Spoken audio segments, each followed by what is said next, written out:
Hello guys, welcome to knowledge decoder. और आज हमने क्या किया था लास्ट क्लास में? हमने लास्ट क्लास में सीखा था कि किस तरीके से हम लोग आरोही क्रम होता है, किस तरह से अवरोही क्रम होता है, किस तरीके से हम उन लोग को सजाते हैं, और सीखे थे किस तरह से कि अगर कोई भी संख्या रहता है उनके बीच में अगर वैल्यू कितने नंबर ऑफ वैल्यूज़ हैं, कितने नंबर ऑफ संख्याएँ हैं, तो वो फाइंड करने के लिए हमने ट्रिक सीखी थी। ठीक है, तो आज ही उसी का एक्सटेंडेड रूप है, एक ट्रिक लेके आया हूँ जो आपको डायरेक्टली आसान कर देगा क्वेश्चन।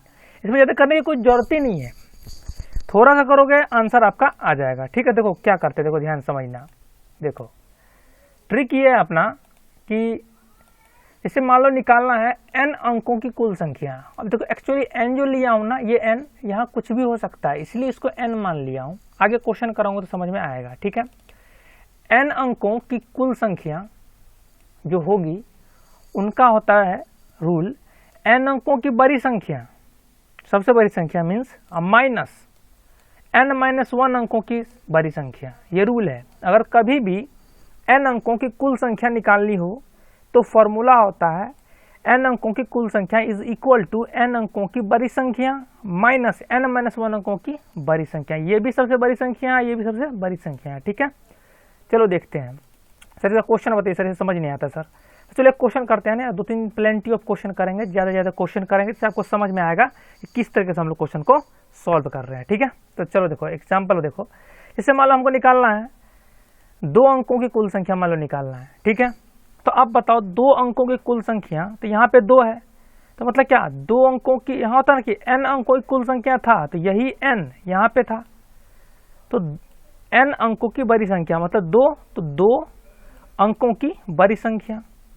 ठीक है, माइनस n-1, n की जगह पे 2 था ना, n की जगह पे 2, तो 2-1 अंकों की बड़ी संख्या। ठीक है, अब बताया था 2 अंकों की बड़ी संख्या कितनी होगी, 2 अंकों की सबसे बड़ी संख्या, ये सबसे बड़ी संख्या याद रखिए, ये बड़ी संख्या लिखे हैं लेकिन ये सबसे बड़ी संख्या है, समझ में आ रहा है ना, सबसे बड़ी संख्या। ठीक है, तो 2 अंकों की सबसे बड़ी संख्या होती है 99। बताया था ना कि अगर किसी भी अंकों की अगर बड़ी संख्या निकालना हो तो कुछ भी मत करो, अगर 1 अंक है तो 1 अंकों की सबसे बड़ी संख्या 9 होगी, 2 अंक है तो 2 अंकों की सबसे बड़ी 2 9 होगा, 3 अंकों की सबसे बड़ी संख्या पूछा जाए तो 3 9 होगा, 4 अंकों की सबसे बड़ी संख्या पूछा जाए तो 4 9 होगा, वो तो बताया था। ठीक है, इसी तरह 2-1 कितना होगा 1, फिर 1 अंकों की सबसे बड़ी संख्या कितना होगी 9, तो 99 - 9 कितना हो गया 90।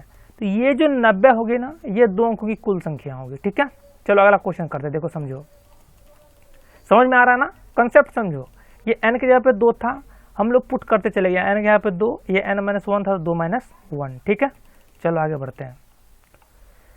जैसे 7 अंकों की कुल संख्या आपको निकालनी है, कहा जा रहा है कि 7 अंकों की कुल कितनी संख्याएं होंगी, तो again we have to use that formula, यही फार्मूला यूज करना है। ठीक है, तो n की जगह आप क्या पुट कर दिए 7, तो 7 अंकों की कुल संख्या जो होगी वो होगी, यहाँ पे n अंकों की सबसे बड़ी संख्या मतलब n की जगह यहाँ पे 7 है, तो 7 अंकों की सबसे बड़ी संख्या माइनस 7-1, वहाँ पे n-1 था, तो यहाँ पे क्या हो जाएगा 7-1 अंकों की सबसे बड़ी संख्या। ठीक है, तो 7 अंकों की सबसे बड़ी संख्या क्या होगी 7 × 9, बताया था ना 7 × 9 हो जाएगा। ठीक है, यहाँ देखो 7 × 9, 1 2 3 4 5 6 7, माइनस 6 अंकों की सबसे बड़ी संख्या कितना 6 × 9, 1 2 3 4 5 6। जब ये दोनों को सब्ट्रैक्ट करोगे सॉरी, तो ये हमारा कितना हो जाएगा, ये जो भी है इकाई दहाई सैकड़ा हजार 10,000 लाख 10 लाख, तो समझ लो 90 लाख 7 अंकों की कुल संख्या होगी। समझ में आ रहा है। ठीक है, चलो आगे बढ़ते हैं। देखो अब 5 अंकों इसी तरह से निकालना, मतलब 5 अंकों की कुल कितनी संख्याएं होंगी, एकदम से वही फॉर्मूला लगाना है, 5 अंकों की कुल कितनी संख्याएं होंगी, तो n की जगह क्या है 5 है, तो ये 5 यहाँ आ गया, मतलब 5 अंकों की सबसे बड़ी संख्या, माइनस n-1 होता था, n के जगह 5 है, तो क्या हो जाएगा 5-1 अंकों की सबसे बड़ी संख्या। ठीक है, तो आप बताओ कि 5 अंकों की सबसे बड़ी संख्या कितना हो गया 5 × 9, 1 2 3 4 5। ठीक, माइनस 4 अंकों की सबसे बड़ी संख्या कितना होगी 4 × 9, 1 2 3 4, तो कितना हो गया हमारा 1 2 3 4। यही हमारा जब माइनस कर दी तो ये हमारा आंसर आ गया, मतलब क्या इकाई दहाई सैकड़ा हजार 10,000, मतलब 90,000 5 अंकों की कुल संख्या होगी। समझ में आ रहा है ना एकदम से। ये जो फार्मूला है ना, ये फार्मूला जो लिखाया हूँ इसी बेस पे n अंकों की कुल संख्या होता है, अगर निकालना है n अंकों की कुल संख्या कितनी होगी, वो होता है n अंकों की सबसे बड़ी संख्या माइनस n माइनस 1 अंकों की सबसे बड़ी संख्या, ठीक है। ये बड़ी संख्या लिखा हुआ ये है सबसे बड़ी संख्या, ठीक है। चलो देखो अब आगे चलते हैं क्या सीन है। अब देखो कि अब एक प्रसारित रूप समझते हैं कि किस तरीके से लिखा जाए। बोला गया है कि देखो भारतीय पद्धति होती है, इंडियन स्टैंडर्ड होता है, उन्होंने बताया कि किस तरीके से लिखो आप, ठीक है। इसे इकाई दहाई सब टर्म में लिखो। जैसे मान लो कि ये क्या है 80,000, ठीक है। तो इसको प्रसारित रूप में लिखना था, तो हम क्या कर लिए, क्या कर सकते हो 8 × 10,000 लिख सकते हो ना भाई, कोई दिक्कत है, कोई परेशानी नहीं। देखो क्योंकि 1000 है, 80,000, तो 1000 क्या हो जाएगा यही, ठीक है। अब सिंपल सी बात है, इकाई दहाई सैकड़ा हजार करते चले जाओगे, ठीक है ना। तो उस तरीके से हम लोग क्या कर लेंगे 8 × 10,000, ठीक है। इसको और भी तोड़ सकते हो आप, जैसे 1000 को ऐसे लिखोगे, जैसे इकाई है तो इकाई को लिख दोगे 1 × दहाई है फिर 10, समझ रहे हो ना, उस लेवल से आप लिखते चले जाओगे, ठीक है। चलो आप देखो अगला क्वेश्चन समझो। जैसे हमारे पास कितना है 85 पे 4 को 0, 1 2 3 4, तो मतलब इसको संख्या में हम लोग क्या बोलेंगे, इकाई दहाई सैकड़ा हजार 10,000 लाख, मतलब क्या 8,50,000, ठीक है, 8,50,000। अब देखो 8 लाख है तो 8 × 1 लाख में कितना होता है 5 0, 1 2 3 4 5, ठीक है, हो गया। फिर प्लस 5 × 50,000 था, ठीक है। तो 5 × अगर 10,000 कर दें तो 10:5 कितना हो जाएगा, समझ में आ रहा है, कर सकते हो ना यार, लिख सकते हो, कोई दिक्कत नहीं है इसमें, ठीक है ना। देखो अब ध्यान से समझो, जैसे अब देखो कि 85 क्या इकाई दहाई सैकड़ा हजार 10,000, ठीक है।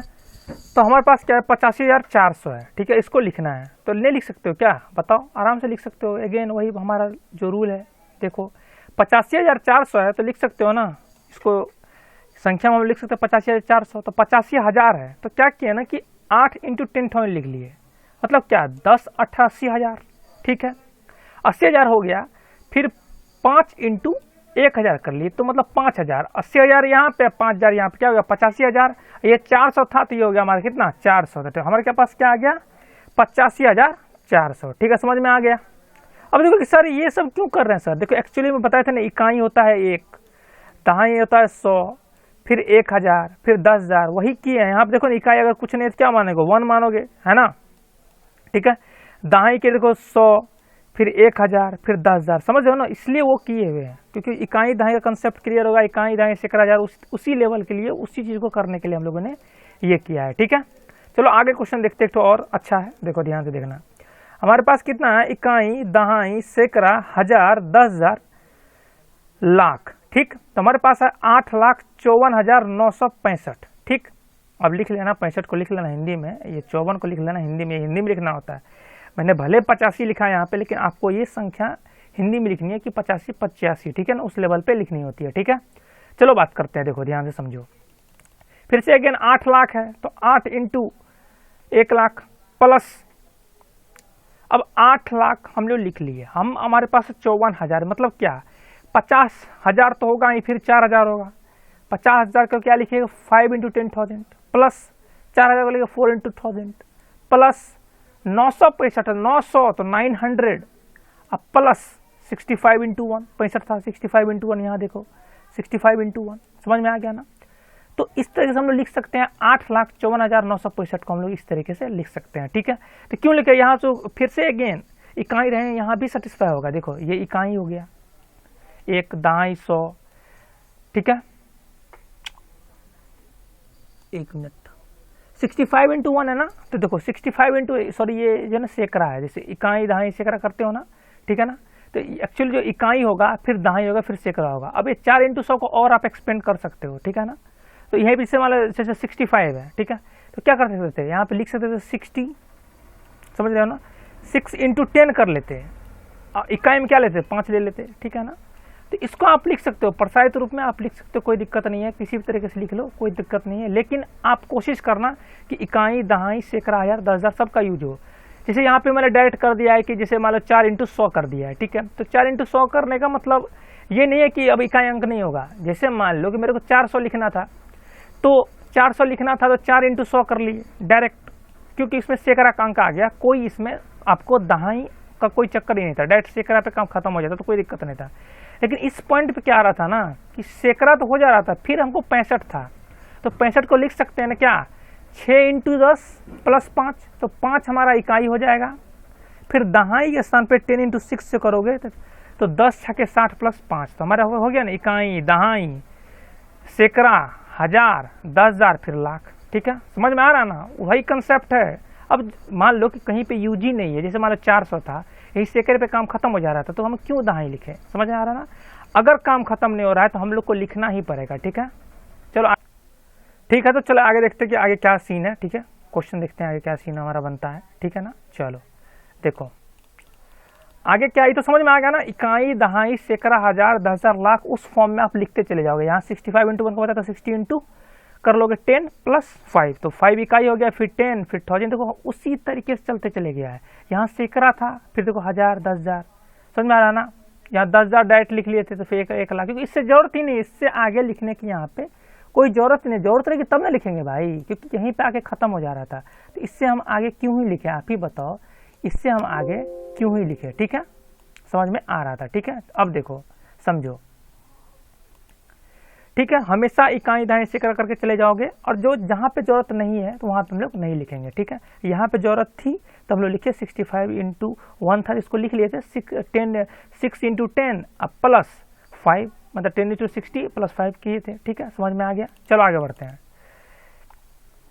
अब देखो कि जो अल्प विराम का प्रयोग है, क्या हमारे पास अल्प विराम का प्रयोग। ठीक है, तो ये जो हम लोग पढ़ रहे हैं ना, ये इंडियन स्टैंडर्ड है, ये क्या है, भारतीय पद्धति के अनुसार से भी हम लोग पढ़ेंगे, भारतीय पद्धति के अनुसार से हम लोग ये पढ़ेंगे। ठीक है, जो इंडियन स्टैंडर्ड बोलता है। तो क्या सीन है कि ये आपके पास क्वेश्चन दे दिया रहेगा, कोई भी क्वेश्चन दिया रहेगा। ठीक है, अपन जनरली यूज भी करते हैं, कोई भी क्वेश्चन दिया रहेगा, क्वेश्चन पूछा जाएगा इसमें कहाँ कहाँ कोमा लगाए, कहाँ कहाँ कोमा लगाए, तो बताइए कहाँ कहाँ कोमा लगाइए। ठीक है, तो इनका रूल क्या है ना, आप समझना। देखो रूल ये है कि आपको क्या करना होता है ना, कि हमेशा राइट टू लेफ्ट जाओ। राइट टू लेफ्ट जाओ का मतलब ये होता है कि दाएं से बाएं जाना है, मतलब ये हो गया लेफ्ट, ये हो गया अपना राइट, तो दाएं से बाएं मतलब क्या, इधर से इधर हमेशा जाना है। ये तो समझ में आ गया। ठीक है, चलो आगे देखो ध्यान से, समझ में आ गया था।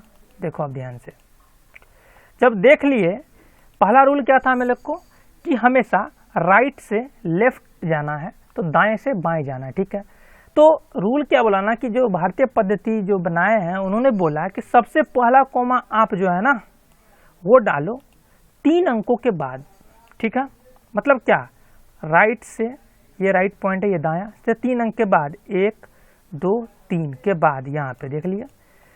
फिर बोला कि दूसरा कोमा आप डालो, दूसरा कोमा आप डालो, यहाँ से देखो दूसरा कोमा डालो आप 5 अंकों के बाद, राइट से ही, तो राइट से गिनो 5 कौन सा होगा बताओ, राइट से हमारा 5 जो होगा ये वाला होगा, देखो 1 2 3 4 5 यहाँ पे। ठीक है, अब बोला कि तीसरा कोमा जो है आप 7 अंकों के बाद डालो, कहाँ से, राइट से, तो गिनो 1 2 3 4 5 6 7, अगेन 7 के बाद यहाँ डाल दिया। ठीक है, समझ में आ गया। तो ये भारतीय संख्या पद्धति का ये बोलना था कि आप कोमा डालो, हमेशा राइट टू लेफ्ट जाओ हमेशा, और एक 3 अंक के बाद डालो, दूसरा 5 अंक के बाद डालो, और तीसरा 7 अंक के बाद डालो। ठीक है, चलो आगे बढ़ते हैं।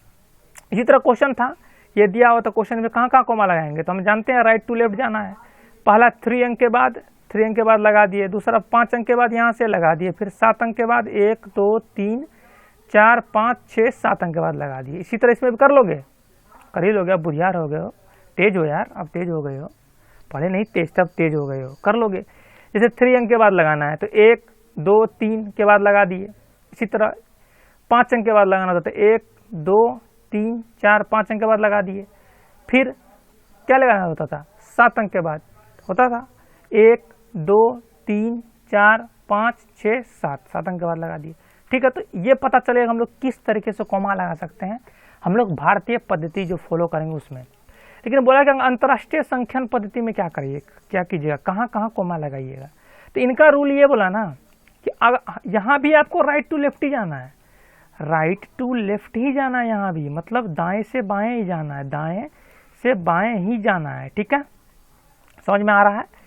लेकिन इन्होंने बोला कि आप जो पहला कोमा लगाओगे ना वो तो ठीक है, 3 अंक के बाद ही लगाओ, उसमें भी भारतीय संख्या पद्धति में बोला था 3 अंक के बाद ही लगाओ, और जो अंतर्राष्ट्रीय जो इंटरनेशनल है उनका भी कहना ये था कि आप पहला कोमा जो है ना 3 अंक के बाद ही लगाओ, ठीक है। लेकिन बोला कि दूसरा कोमा जो है ना सेकेंड कोमा वहाँ था 5 अंक के बाद लगाना था राइट से, लेकिन यहाँ पे लगाना 6 अंक के बाद, कहाँ से, राइट से, ठीक है। और थर्ड कोमा जो है वहाँ था 7 अंक के बाद था, देख लो 7 अंक के बाद था यहाँ पे, ठीक है। लेकिन यहाँ पे आपको लगाना है 9 अंक के बाद लगाना है, ठीक है। जैसे मान लो एक देखो क्वेश्चन कर लो, जैसे देखो यही क्वेश्चन था हमारे पास, देखो क्या था, ये बाद में पढ़ेंगे इंपॉर्टेंट पॉइंट, पहले ये देख लो। देखो जैसे मान लो क्वेश्चन था हमारा 509432 ठीक है, ये क्वेश्चन था हमारे पास, ठीक है। इन्होंने बोला कि आप कोमा लगाओ लेकिन ये फॉलो करते हुए लगाओ, अंतर्राष्ट्रीय संख्यांकन पद्धति को फॉलो करते आप कोमा लगाओ। तो हम बताए थे हमेशा राइट टू लेफ्ट जाना है, क्लियर। तो पहला 3 अंक के बाद 1 2 3 अंक के बाद लगा दिए, फिर दूसरा कितना है 6 अंक के बाद, तो 1 2 3 4 5 6 अंक के बाद लगा दिए, फिर तीसरा कितना 9 अंक के बाद 1 2 3 4 5 6 7 8 9, इसके बाद कुछ आगे रहता तो हम लोग 9 अंक के बाद लगा देते, कोई दिक्कत। तो समझ में आ गया कि क्या अंतर है अपना भारतीय पद्धति में और क्या अंतर अपना अंतर्राष्ट्रीय पद्धति में। भारतीय पद्धति में हम लोग यूज करते हैं क्या, यही सब 3 अंक के बाद लगाते हैं, 5 अंक के बाद लगाते हैं, 7 अंक के बाद लगाते हैं। लेकिन जब अंतर्राष्ट्रीय पद्धति पढ़ते हैं तो क्या करते हैं, अपन 3 अंक के बाद लगाते हैं, 6 अंक के बाद लगाते हैं, 9 अंक के बाद लगाते हैं, लेकिन हमेशा कहाँ से, राइट से, दाएं से, ठीक है। अब देखो इंडिया वाला बोला था, ये जानते भी हो, बताए भी थे कि ये हमेशा होता है इकाई, दहाई, सैकड़ा, हजार, 10,000, लाख, 10 लाख, है ना, करोड़, 10 करोड़, अरब, 10 अरब, यही होगा, ठीक है। लेकिन जब आप इंटरनेशनल पद्धति में जाते हो तो इनका कहना है ना, हाँ इकाई, दहाई, सैकड़ा, हजार, 10,000, लेकिन 10,000 बाद के जो अपन लोग लाख बोलते हैं ना, यहाँ वो लाख नहीं होता, यहाँ 10,000 के बाद बोला जाता 100,000, उसके बाद बोलता है 1 मिलियन, उसके बाद बोला जाता 10 मिलियन, उसके बाद 100 मिलियन, उसके बाद 1 बिलियन, उसके बाद 10 बिलियन। ये हमारा क्या हो गया, अंतर्राष्ट्रीय पद्धति। अंतर्राष्ट्रीय पद्धति में हम लोग इस तरीके से फॉलो करते हैं, और अपना इंडियन तो जानते ही हो जो बताया अभी, ठीक है। अब देखो कुछ इंपॉर्टेंट पॉइंट है कि कहा गया कि सर क्या रिलेशन है सर भारतीय पद्धति और इसमें क्या रिलेशन है, ठीक है। तो देखो ये चीज़ याद रखो कि पॉइंट्स 1 मिलियन बराबर होता है 10 लाख, ये आपको रिमेंबर रखना है, ठीक है। दूसरा है 10 मिलियन बराबर होता है 1 करोड़, ठीक है। और तीसरा याद रखना है 10 करोड़ बराबर होता है 100 मिलियन, 10 करोड़ बराबर होता है 100 मिलियन, और होता है 1 बिलियन इक्वल टू 1 अरब। ये आपको याद रखना है, ये कुछ बेसिक्स चीज़ें हैं, ये आपको याद रखनी है, ठीक है। चलो आगे बढ़ते हैं। देखो अब देखो कि 1 मिलियन में क्या होता है 10 लाख, तो 10 इंटू 1 लाख कर सकते हैं ना। अगर रुपया में चेंज करना है तो 1 लाख को इतना रुपया लिख सकते हैं ना ब्रो, लिख सकते हैं। तो हमारे पास कितना हो गया, इतना रुपया, ठीक है, 10 लाख रुपया। अब देखो क्वेश्चन उठता है कि पूछा जा सकता है आपसे कि 1 मिलियन में कितना 10,000 है, मतलब 1 मिलियन में कितना 10,000 होता है। इसका देखो सिंपल ट्रिक क्या है, पहले 1 मिलियन को आप रुपया में चेंज कर लो। और ये बताया था 1 मिलियन कितना होता है 10 लाख, तो 10 लाख को हम लोग क्या कर लिए, रुपया में चेंज कर लिए, यहाँ पे रुपया में चेंज कर लिए, ठीक है। अब फिर हमारे पास अगला क्या था 10,000 था, फिर 10,000 को भी रुपया में चेंज कर लो। बताओ कैसे करोगे, 10,000 है तो 10 गुना 1,000, यहाँ पे तो रुपया ही तो है, ये तो रुपया ही तो है 10,000। तो कभी भी अगर नंबर निकालना हो ना तो रूल ये है कि आप 12 बटा छोटा कर लो, मतलब डिवाइड का रूल है, जो बड़ा होगा उतना बटा जो छोटा होगा उतना। तो 12 यहाँ कितना था, यही था, क्योंकि ज़्यादा जीरो है, ऑब्वियसली ये बड़ा होगा। और डिवाइड छोटा कितना था 10,000, जब कट किए तो हमारे पास कितना आ गया 100। इट मीन्स क्या हुआ हमारा कि 1 मिलियन में हमारा क्या है 100 10,000 है। समझ में आ गया, ठीक है। चलो अगला क्वेश्चन करते हैं और क्लियर होगा। जैसे अगला क्वेश्चन है कि 1,000 में कितने 100 हैं, ठीक है। तो फिर क्या कर लेंगे, देखो 1,000 तो सिंपल सी बात है कि अपने रुपया में ही है, रूल है रुपया में चेंज करना। फिर कितने 100 है, ये भी 100 रुपया में ही है। तो बस रूल क्या है, अगर नंबर निकालना हो तो रूल है डिवाइड करने का, मतलब क्या 12 बटा छोटा। तो 12 कौन सा 1,000, अब बटा छोटा कितना है 100 कर दिए, तो मतलब क्या हो गया 10, ठीक है। मतलब 1,000 में हमारा 100, 1,000 में हमारा 10 100 रुपया है। और बेसी बात आप देखो ना, तो आपके पास 100 रुपये का एक नोट है, अगर आपको हम 10 नोट दे दे तो 10 गुना 100 कितना हो जाएगा 1,000 हो जाएगा ना। तो यहाँ से प्रूफ भी तो हो जा रहा है यार, कोई प्रॉब्लम थोड़े है। ये डिवाइड का रूल होता है, पहले आप रुपया में चेंज कर लो, फिर डिवाइड का रूल ये कि आप बराबर छोटा कर लो, आपका आंसर आ जाएगा, ठीक है। जैसे देखो एक और क्वेश्चन देखो, जैसे मान लो 1 लाख में कितने 100 रुपये हैं, ठीक है, यही क्वेश्चन था।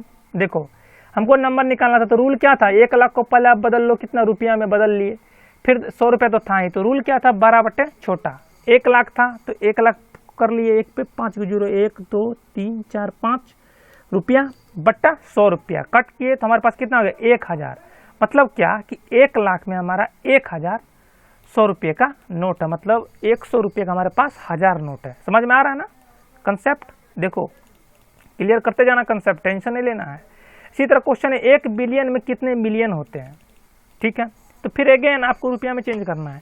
अभी बताया था 1 बिलियन में क्या होता है, 1 अरब। 1 अरब को किस में चेंज कर लिए, रुपया में कर सकते हो ना यार, इकाई दहाई सैकड़ा हजार 10,000 लाख 10 लाख करोड़ 10 करोड़ 1 अरब कर सकते हो, रुपया में चेंज कर लिए, ठीक है। इसी तरह हमारे पास क्या दूसरा था, मिलियन। मिलियन को भी किस में चेंज कर लिए, रुपया में चेंज कर लिए। अब बताए थे 1 मिलियन में होता है 10 लाख, ठीक है, 10 लाख को फिर के रुपया में चेंज कर लिए, 10 को 1 पे 1 लाख बराबर होता है 1 पे 5 जीरो, कर लिए रुपया में। फिर अगेन नंबर निकालना है तो डिवीजन का रूल है, डिवाइड करना होता, भाग करना होता, कितना, 12 बटे छोटा। अब बताओ कि ये बड़ा है या ये बड़ा है, तो ऑब्वियसली यहाँ पे ज़्यादा जीरो है, तो ऑब्वियसली यही बड़ा होगा। तो इतना बटा ये जो छोटा है, ये पोर्शन, ये पोर्शन, ये वाला पोर्शन हमारा कहाँ है, ये वाला है, ठीक है, समझ में आ रहा है। तो ये पोर्शन हम लोग कहाँ पुट कर दिए, फिर जो कट किए तो हमारा आंसर आ गया 1000। इट मीन्स क्या हुआ कि हमारा 1 बिलियन में 1000 मिलियन होता है, क्या 1000 मिलियन होता है 1 बिलियन में। समझ में आ रहा है, ठीक है। तो समझ में आया ना कि क्या कंसेप्ट है, डिवाइड करने का रूल है, बस बड़ा बड़े छोटा करना, आपको आ जाएगा नंबर कितना किसका नंबर है, ठीक है। इसी तरह से 1 बिलियन में कितने करोड़ होते हैं, बस अगेन आप 1 बिलियन में कितना होता है, 1 अरब, उसको हम लोग रुपया में चेंज कर लिए, कोई दिक्कत। उसी तरह 1 करोड़ था, दूसरा 1 करोड़ था ना यार, इसको रुपया में चेंज कर लो, कर लिए।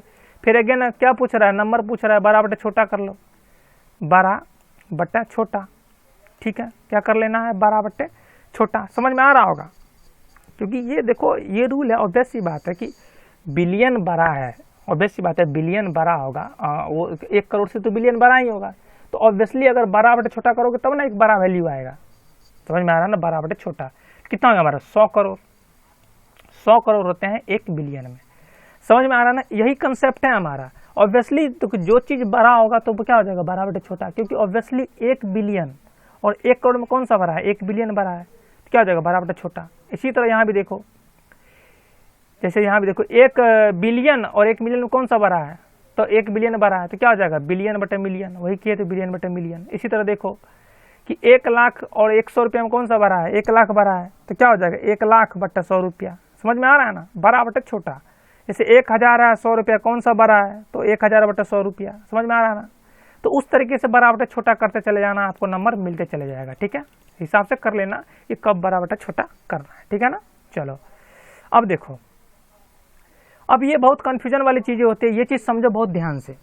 हम लोग दूरी डिस्टेंस जो मापते हैं वो मापते हैं मीटर में, ठीक है। तो देखो मीटर का सबसे छोटा जो रूप होता है ना वो होता है मिलीमीटर, उससे जस्ट बड़ा जो होता है वो होता है सेंटीमीटर, उससे जस्ट बड़ा होता है डेसीमीटर, ठीक है, और उससे जस्ट बड़ा होगा तो ऑब्वियसली वो मीटर हो जाएगा, ठीक है। अब ये बताओ मीटर से बड़ा क्या होगा, डेकामीटर। डेकामीटर से क्या बड़ा होगा, हेक्टोमीटर, और हेक्टोमीटर से भी क्या बड़ा होगा हमारा, किलोमीटर।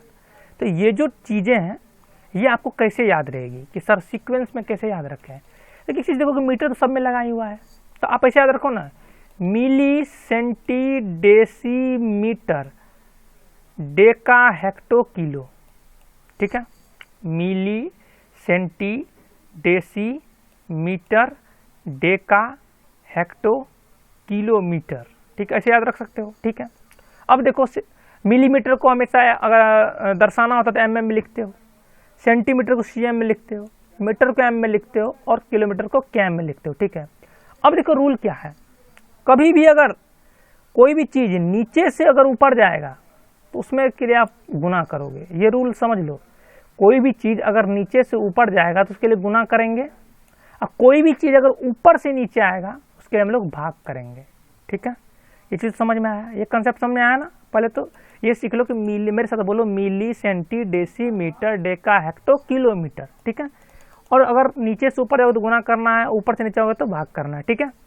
अब देखो जैसे मान लो कि हमसे पूछा है कि 1 सेंटीमीटर बराबर कितना mm होगा, यह भी नहीं है, मान लो ये अभी 10 कुछ नहीं है, ठीक है। 1 सेंटीमीटर और डैश बराबर कितना mm होगा, तो आप क्या करो, देखो सेंटीमीटर टू mm जाना है, सेंटीमीटर टू mm जाना है, तो आप यहाँ भी जाओ सेंटीमीटर टू mm, सेंटीमीटर ढूंढो कहाँ है, सेंटीमीटर यहाँ पे है, हमको कहाँ जाना है, mm पे, मतलब यहाँ से यहाँ जाना, ऊपर जाना है। ऊपर जाने के लिए क्या बताए थे, गुना करो, किससे गुना करेगा। अब देखो यहाँ से तुम यहाँ गए तो अगर एक पार्ट तुम गए हो तो 1 0 से मल्टीप्लाई करना, मतलब 10 से मल्टीप्लाई करना है, समझ में आ गया। इसलिए वहाँ पे देखो ध्यान से कि 10 लिखा हुआ है, 10 mm। तो यहाँ पे देखो कि 1 मीटर बराबर कितना सेंटीमीटर, तो हमेशा मीटर पूछा है कि 1 मीटर इज इक्वल टू कितना सेंटीमीटर, फिर मीटर टू सेंटीमीटर जाओ। अब देखो मीटर कहाँ है, ये मीटर यहाँ है, सेंटीमीटर कहाँ है, यहाँ है, तो मतलब क्या फिर से अगेन क्या है, लोग जा रहा है, ऊपर जा रहा है, तो ऊपर जाने के लिए क्या बताया, तो गुना करो, तो गुना कर दो। अब कितना गुना करा, तो मीटर टू डेसीमीटर 1 0 2 0, ठीक, 2 0 हो गया ना, इसलिए 100 यहाँ पे लिखा हुआ है, देख रहे हो। इसी तरह पूछा गया कि 1 मीटर में कितना mm है, तो फिर से मीटर टू mm जाना है, जाओ, मीटर यहाँ पे है और mm यहाँ पे, फिर अगेन क्या जा रहा है, आप ऊपर जा रहे हो, तो क्या करोगे, गुना करोगे। कितना गुना करोगे, अगर यहाँ से यहाँ गए तो 1 0 2 0 1 3 0, ठीक है, कर सकते हो, नहीं याद, देखो 1 0 2 0 और 3 0, ठीक है, कर सकते हो। तो कितना हो जाएगा हमारा, 1 मीटर में 1000 mm, ठीक है, आ गया। इसी तरह पूछेगा कि 1 किलोमीटर में कितना मीटर, तो 1 किलोमीटर यहाँ है, मीटर कहाँ है हमारा, यहाँ है, फिर अगेन ऊपर जा रहे हो, क्या हो जाएगा, गुना हो जाएगा, समझ में आ रहा है। कितना, यहाँ से देखो 1 2 3 0, तो 1000 से मल्टीप्लाई हो गया है, किलोमीटर टू मीटर गए थे तो, ठीक है, समझ में आ गया। इसी तरह इसका उल्टा हो जाएगा, जैसे देखो क्वेश्चन में अगर पूछ दिया गया कि अगर मान लो कि हमको 1 सेंटीमीटर को मीटर में चेंज करना है, तो सेंटीमीटर में मीटर जाना है, तो जाओ, सेंटीमीटर ये है, मीटर हमारा ये है, मतलब नीचे जा रहे हो, तो नीचे जाने के लिए क्या बोले, तो भागा करो, किससे, कितना से, अब देखो ध्यान से, यहाँ से 1 0 यहाँ से 2 0, मतलब 1/100, ठीक है, समझ में आ रहा है, समझ में आ रहा है ना। समझ में आएगा तो एकदम मजे करते हो, पूरा अच्छे से सिखाऊंगा, ये कंसेप्ट क्लियर हो जाएगा, ठीक है ना। कमेंट बॉक्स में जरूर बताना कि कैसा लग रहा है, ठीक है ना। ये देखो 1 mm को मीटर में चेंज करना था, तो mm टू कहाँ जाओगे, मीटर जाओगे, तो जाओ mm टू मीटर, mm हमारा ये था, अब मीटर हमारा ये था, तो हमेशा क्या हो जाए, नीचे चले गए, कितना गए, 1 2 3, तो 1000 से डिवाइड करेंगे, देखो 1000 से डिवाइड किया होगा, देखो 1000 डिवाइड है ना। इसी तरह 1 मीटर को किलोमीटर में चेंज करना था, तो मीटर टू किलोमीटर जाना था, तो चले जाओ आप भी, मीटर यहाँ था, किलोमीटर यहाँ था, नीचे जा रहे हो, तो अगेन क्या करोगे, डिवाइड करोगे, कितना से डिवाइड करोगे, यहाँ से चले जाओ यहाँ तक, 1 0 2 0 3 0, 1000 से डिवाइड कर देंगे, ठीक है, 1000 से हम लोग डिवाइड कर दिए ना। तो यहाँ से हम कोशिश कर रहे हैं कि आप लोग का ये चीज़ क्लियर हो गया, क्योंकि इतना अच्छे से मैंने आपको बताया है कि नीचे से ऊपर जाओ तो गुना करना होता है, ऊपर से नीचे आओगे तो भाग करना होता है, ठीक है, समझ में आ गया। देखो आओ चलो आगे बढ़ते हैं। अब वजन के लिए क्या रूल है ना, वजन के लिए रूल है कि अगर 1 kg है तो उसमें 1000 ग्राम होता है, ये चीज़ याद रखो, और 1 ग्राम जो होता है उसमें 1000 मिलीग्राम होता है, ठीक है, ये चीज़ दोनों चीज़ याद रखो, ठीक है। और 1 क्विंटल में हमारा 100 kg होता है, ठीक है। जी को ग्राम से डिनोट करते हैं, मिलीग्राम को mg से डिनोट करते हैं, केजी को किलोग्राम से डिनोट करते हैं, कोई दिक्कत है नहीं है। 1 लीटर बराबर होता है 1000 मिलीलीटर, ये भी याद रखो, ठीक है। ये 2-3 चीज़ आप याद रखो, ये 2-3 चीज़ आप याद रखो, जैसे कि 1 kg बराबर 1 ग्राम बराबर 1 क्विंटल बराबर और 1 लीटर बराबर याद रखो, ठीक है, ये इंपॉर्टेंट है, ठीक है, इसका यूज़ करते रहेंगे, ठीक है। चलो आगे बढ़ते हैं, देखो आगे जल्दी से, देखो क्या सीन है, बहुत अच्छा कराता हूँ, देखो ध्यान से समझते जाना बस। देखो क्वेश्चन कराता हूँ, देखो अच्छा वाला। जैसे क्वेश्चन क्या था कि एक बस थी, उसकी वेलोसिटी स्पीड दी हुई थी 40 km/h, ठीक है, चाल था, ये स्पीड क्या होता है, चाल, आवर मतलब घंटा होते बते हुए किए थे। तो क्या किया था, जी से शुरू हुई थी ये, ए होते हुए, बी होते हुए, सी होते हुए, डी होते हुए, ई होते हुए, एफ होते हुए, फिर अगेन ये अपने स्थान पे आ जाती है, ठीक है।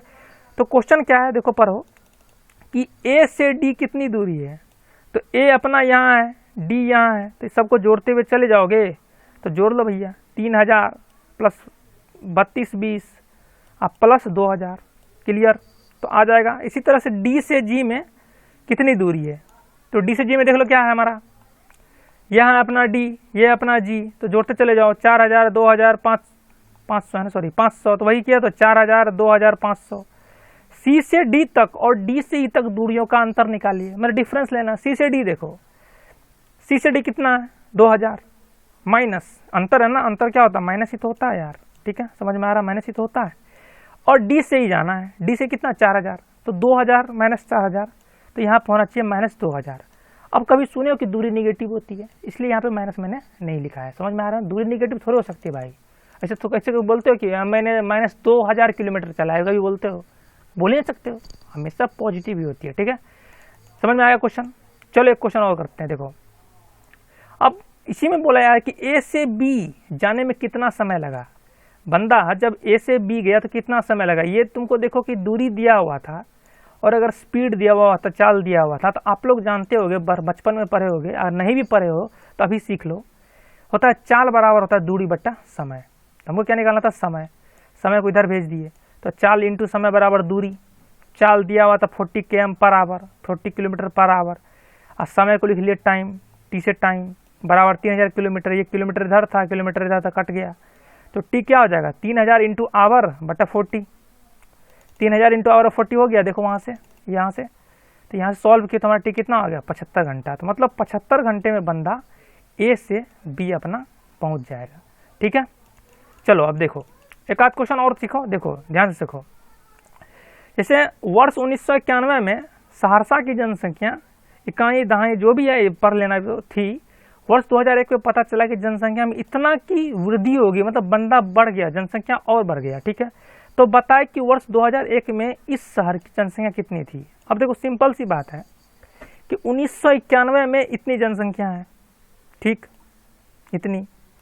बोल रहा है कि 2001 में कितनी होगी, तो 2001 में ये बोल रहा है कि इतनी जनसंख्या जो है ना बढ़ गई है, मतलब इतने लोग 70,958 लोग जो है ना ये बढ़ गया है। तो आप बताओ कि 2001 में फाइनल क्या होगा? तो 2001 में फाइनल क्या होगा हमारा? जितना 1991 में था और जितना और बढ़ गया एक्स्ट्रा। समझ में आ रहा है? दोनों को ऐड कर देंगे तो नहीं आ जाएगा हमारा आंसर। तो बस वही तो करना था यार। समझ रहे हो ना? ये कंसेप्ट है, समझता है कि बढ़ाया है तो बढ़ा दिया। अगर बोलता कि इतना लोग घट गया तो फाइनल 2001 में कितना होता, तो हम क्या करते हैं, यहाँ से ये जो टर्म घट जाता इसमें क्या कर लेते, माइनस कर लेते। डिपेंड है कि आप समझो क्वेश्चन क्या कहना चाहता है ना, वो समझोगे क्वेश्चन बन जाएगा। ठीक है, चलो अब देखो एक क्वेश्चन देखो और पढ़ लो कि किसी राज्य में 2005 से 2006 में 7,000, 43,000, सॉरी जो भी है पढ़ लेना यार, इकाई दहाई सैकड़ा हजार 10,000 लाख 7,43,000 पढ़ लेना। साइकिल बेची गई, वर्ष इतना में बेची गई साइकिलों की संख्या इतनी थी, तो किस वर्ष में अधिक साइकिल बेची गई और कितना अधिक बेची गई। अब बताओ, सिंपल सी बात बताओ तुम, 2005 से 2006 के बीच में इतना बेचा गया 7,43,000 और 2006 से 2007 में इतना बेचा गया 8 लाख साइकिल। तो आप ही बताओ कि इसमें से किस ईयर में ज़्यादा साइकिल बिका हो। ऑब्वियसली 8 लाख बिका है 2006 से 2007 में, तो हमारा पहला आंसर क्या आ जाएगा? 2006 से 2007। समझ में आ रहा होगा ना? समझते रहना आराम से, ज़्यादा अगर फास्ट तो नहीं आएगा, फास्ट है भी तो थोड़ा स्लो कर लेना यूट्यूब में, कोई दिक्कत नहीं है, समझते जाना। ठीक है, कितना अधिक है? अब 2005 से 2006 में इतना था 7,43,000, 2006 से 2007 में अपना कितना था 8 लाख। ठीक है, तो कितना बढ़ गया? अगर दोनों को माइनस कर दिया जाए तो नहीं निकल जाएगा, मतलब क्या 57,100 हमारा क्या हो गया, इतना हमारा साइकिल क्या हो गया है, ज़्यादा बेचा गया है। ठीक है, समझ में आ रहा है? चलो एक और क्वेश्चन करते हैं। क्वेश्चन कर लो यार, थोड़ा सा वीडियो लंबा जाएगा लेकिन क्वेश्चन करो, समझो।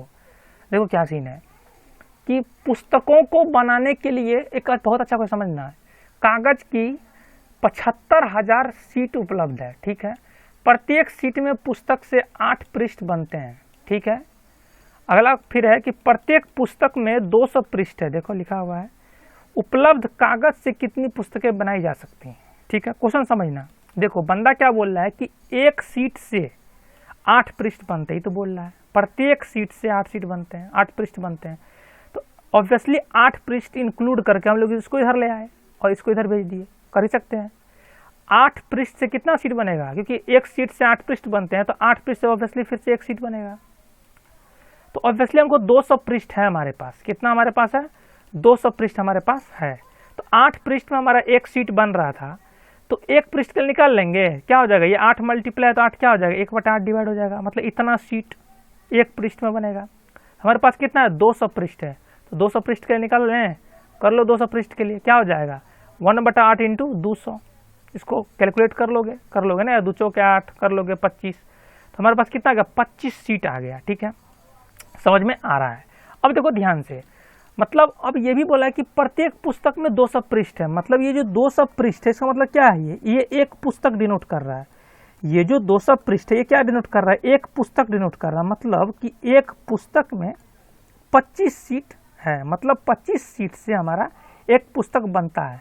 तो क्वेश्चन में बोला गया था ना कि हमारे पास इतना सीट है, हमको निकालना था कि कितना बनेगा। अब आप ही बताओ, सिंपल सी बात बताओ कि हमारे पास एक पुस्तक में मतलब 25 सीट से एक पुस्तक बनता है, ठीक है। तो हमको निकालना है कि अब हमारे पास 75,000 सीट है, तो हमको अगर टोटल बुक्स निकालना है तो जितना सीट है 75,000, कितना था, इकाई दाएं सेकड़ा हज़ार 10,000, 75,000 सीट था। अगर 25 सीट से एक पुस्तक में 25 सीट है, उससे अगर डिवाइड कर देंगे तो हमारे पास बुक्स आ जाएगा ना।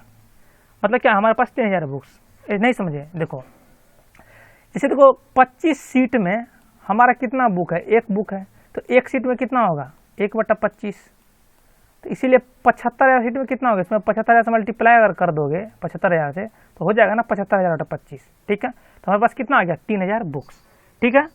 तो चलो आज का वीडियो इतने तक ही रखते हैं, थोड़ा सा वीडियो भले लंबा हो गया लेकिन कंसेप्ट क्लियर हो गया होगा।